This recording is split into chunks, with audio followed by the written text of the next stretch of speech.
حق تعالی شانہ نے کائنات کو بنانے سے پہلے قرآن پاک کی تلاوت کی. ایک روایت کے مطابق 1000 سال پہلے اور دوسری روایت کے مطابق 2000 سال پہلے حق تعالی شانہ نے قرآن پاک کو پڑھا، اور اس قرآن پاک کے اندر یہ آیت بھی موجود ہے شہر رمضان الذی انزل فیہ القرآن،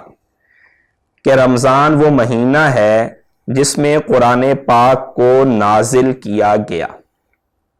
اس سے ہمیں یہ پتہ چلتا ہے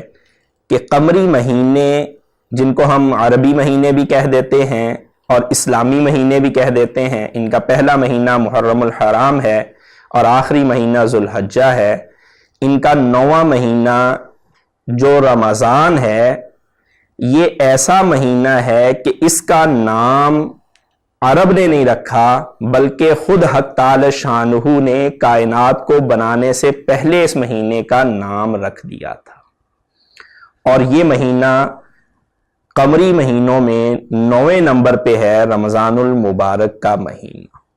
اور اس مہینے کو تمام مہینوں میں یہ فضیلت حاصل ہے کہ اس مہینے میں حق تعالی شانہ نے اپنا کلام قرآن پاک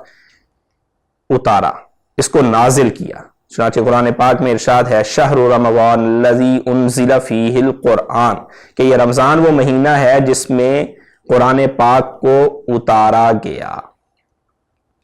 قرآن پاک کے ساتھ اس کی نسبت ہو جانے کی وجہ سے اس مہینے کے اندر فضیلت آ گئی. قرآن پاک خود حق تعالی شانہ کا کلام ہے، تو وہ کلام جس مہینے کے ساتھ مناسبت رکھ رہا ہے، جس مہینے میں اتر رہا ہے رسول اللہ صلی اللہ علیہ وسلم پر، اس مہینے کو دوسرے مہینوں سے فضیلت حاصل ہو گئی.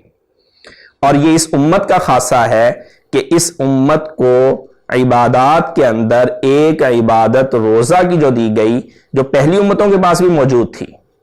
چنانچہ قرآن پاک میں آتا ہے یا ایھا الذین آمنوا کتب علیکم الصیام کما کتب علی الذین من قبلکم، کہ یہ فرض تم سے پہلی امتوں پہ بھی تھے، اسی طرح تم پہ یہ روزے فرض کیے گئے ہیں. پہلی امتوں کو یہ عبادت روزے والی دی گئی، لیکن اس امت کو روزوں کے ساتھ ساتھ رمضان المبارک کا مہینہ بھی دیا گیا. یہ مہینہ اس سے پہلے کسی دوسری امت کو عطا نہیں ہوا. اور اس مہینے میں نبی کریم صلی اللہ علیہ وسلم نے ارشاد فرمایا کہ اس مہینے کے شروع ہوتے ہی پہلی رات میں ہی حق تعالی شانہ جنت کے دروازوں کو کھول دیتے ہیں. فتحت ابواب الجنہ، اور آگے فرمایا کہ وَلَمْ يُغْلَقْ بَابٌ مِّنْهَا، کہ ان میں سے کوئی ایک دروازہ بھی بند نہیں رہتا، سارے کے سارے دروازے جو ہے وہ جنت کے کھول دیے جاتے ہیں. وَغُلِّقَتْ أَبْوَابُ جَهَنَّمَ، اور جہنم کے سارے دروازوں کو بند کر دیا جاتا ہے. وَلَمْ يُفْتَحْ بَابٌ مِّنْهَا، اور ان میں سے کوئی ایک دروازہ بھی ایسا نہیں ہے جس کو کھولا جاتا ہو. اس سے مراد کیا ہو سکتی ہے؟ محدثین نے لکھا ہے کہ اس سے مراد یہ بھی ہو سکتی ہے کہ اس کا بالکل صحیح معنی حقیقی معنی ہی مراد ہو، کہ حق تعالی شانہ حقیقت کے اندر ایسا ہی فرماتے ہوں کہ جنت کے سارے دروازے کھول دیے جاتے ہوں اور جہنم کے سارے دروازوں کو بند کر دیا جاتا ہو، اور یہ اعزاز کے اندر ہے اس مہینے کے. اور اس کا مجازی معنی بھی مراد ہو سکتا ہے. مجازی معنی یہ ہوگا کہ اس مہینے کے اندر لوگوں کے لیے ایسے اعمال کرنا آسان ہو جاتے ہیں جو کھینچ کے جنت کی طرف لے جاتے ہیں، اور ایسے اعمال کرنا مشکل ہوتے چلے جاتے ہیں جو انسان کو لے کر جہنم کی طرف جائیں گے. چنانچہ اسی حدیث مبارکہ میں حق تعالی شانہ کی طرف سے ایک منادی اعلان کرتا ہے. رسول اللہ صلی اللہ علیہ وسلم نے فرمایا کہ ایک منادی اعلان کرتا ہے یا باغی الخیر اقبل، اے خیر کو کرنے والے آگے بڑھ، ویا باغی الشر اقصر، اور اے نافرمانی کرنے والے برائی کرنے والے رک جا تو اپنی جگہ پہ. تو یہ ماحول بن جاتا ہے حق تعالی شانہ کی طرف سے. اور ایک روایت کے اندر ہے وَسُلْسِلَتِ الشَّيَاطِينَ، اور جو شیاطین ہیں وہ اللہ تعالیٰ کی طرف سے جکڑ دیے جاتے ہیں کہ وہ لوگوں کے دلوں میں وساوس نہیں ڈالتے پھر. تو اس مہینے کا یہ اعزاز ہے کہ اس مہینے کی طرف سے، اس مہینے کے اندر حق تعالی شانہ کی طرف سے خصوصی رحمتوں اور برکتوں کا نزول شروع ہو جاتا ہے. یہ ایسا مہینہ ہے کہ اس کو رسول اللہ صلی اللہ علیہ وسلم نے شہر مبارک فرمایا کہ یہ برکت والا مہینہ ہے، اور فرمایا شہر فیہ لیلۃ من خیر الف شہر، کہ اس مہینے کے اندر ایک رات ایسی ہے جو 1000 مہینوں سے افضل ہے، اور اس 1000 مہینوں سے افضل رات کو قرآن نے بھی بیان کیا، انا انزلناہ فی لیلۃ القدر وما ادراک ما لیلۃ القدر لیلۃ القدر خیر من الف شہر۔ اور حضرت تھانوی رحمۃ اللہ علیہ نے لکھا ہے کہ یہاں پہ 1000 مہینے، الف جو ہے یہ تحدید کے لیے نہیں ہے، حد بیان کرنے کے لیے نہیں ہے کہ صرف یہ رات 1000 مہینوں سے افضل ہے، نہیں، بلکہ یہ کثرت بیان کرنے کے لیے ہے۔ جس طرح ہم کہتے ہیں تجھے 20 دفعہ یہ بات سمجھائی ہے،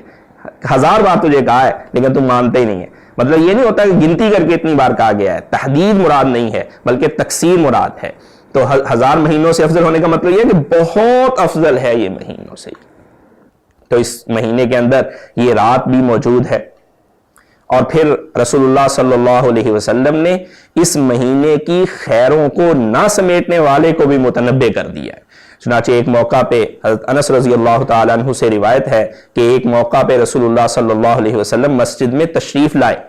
اور لوگوں کو کہا ممبر کے قریب ہو جاؤ، لوگ ممبر کے قریب ہو گئے، نبی کریم صلی اللہ علیہ وسلم نے پہلے زینے کے اوپر قدم رکھا تو آمین کہا، دوسرے زینے پہ قدم رکھا پھر آمین کہا، تیسرے زینے پہ قدم رکھا پھر آمین کہا،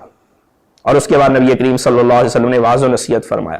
اور جب نبی کریم صلی اللہ علیہ وسلم واعظ سے فارغ ہو کے نیچے تشریف لائے تو صحابہ کرام نے سوال کیا کہ یا رسول اللہ ہم نے آج عجیب ماجرا دیکھا ہے، اور رسول اللہ صلی اللہ علیہ وسلم نے ارشاد فرمایا کہ میرے پاس جبرائیل علیہ السلام آئے تھے،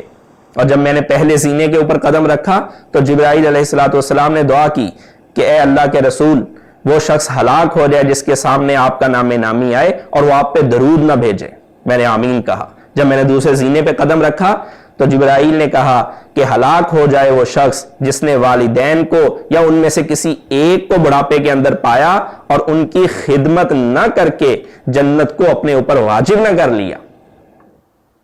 والدین میں سے کسی ایک کو یا دونوں کو پایا بڑھاپے کے اندر اور ان کی خدمت کر کے اپنے اوپر جنت کو واجب نہ کر لیا، اور جب تیسرے زینے پہ قدم رکھا تو حضرت جبرائیل نے کہا کہ ہلاک ہو جائے وہ شخص جس نے رمضان کے مہینے کو پایا اور اللہ کو راضی نہ کر لیا، میں نے اس پہ آمین کہا۔ تو یہ مہینہ ایسا ہے کہ اس میں رحمتیں اور برکتوں کی ہوا چل رہی ہے، اس میں اللہ کو راضی کر لینا انتہائی آسان ہو چکا ہے۔ تو ایسے فضائل والا، ایسی رحمتوں اور برکتوں والا مہینہ آ گیا تو ہمیں اس سے مستفیض ہونا چاہیے۔ حق تعالی شانہ سے دعا گو ہوں کہ اللہ رب العزت اس کی تمام برکات ہمیں سمیٹنے کی توفیقات عطا فرمائے۔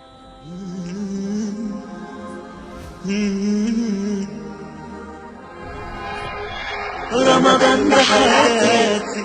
شمعة على مماتي، يا ربي دعاتي تقبلها عطول. رمضان ده رحمة